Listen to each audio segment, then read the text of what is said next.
সবে মাত্র ঈমান আনছে, তারপরে কোনো নবী নয়, কোনো বুজুর্গ তাদের সামনে দাঁড়ানো ছিল না, কোনো নবীরা তার সামনে গিয়া দাওয়াত দেয় নাই।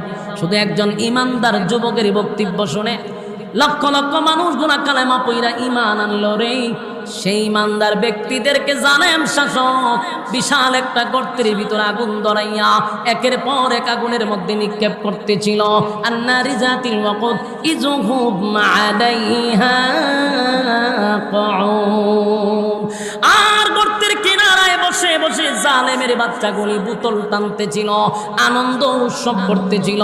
এদের ভিতরে বড় আনন্দ, ঈমানদার গুলিকে আগুনের মধ্যে জ্বালাইতেছিল, তারা আনন্দ করতেছিল।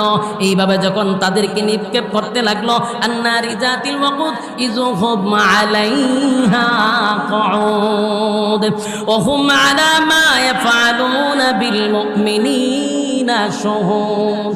এই ঈমানদারের কোনো কি দোষ ছিল? বলুন, তাদের অপরাধ কি ছিল? একমাত্র এক আল্লাহর উপরে ঈমান আনার কারণে, এক আল্লাহর উপরে ঈমান আনার কারণে তাদের উপরে এই অপরাধ, অন্য কোনো অপরাধ ছিল না। তারা রাষ্ট্রের কোনো ক্ষতি করে নাই, রাষ্ট্রের মাল চুরি করে নাই, দেশের মাল বিদেশে প্রচার করে নাই, কোটি কোটি টাকা, হাজার কোটি টাকা দিয়ে বেগম পাড়ায় বাড়ি করে নাই, তারা দেশের সম্পদ লুটপাট করে বাহিরে নিয়ে ঘর বানায় নাই। কিন্তু এরপরও তাদের অপরাধ হলো, তারা দ্বীনের কথা বলে, ইসলামের কথা বলে, মানুষকে ঘুমন্ত ঈমানকে জাগ্রত করে।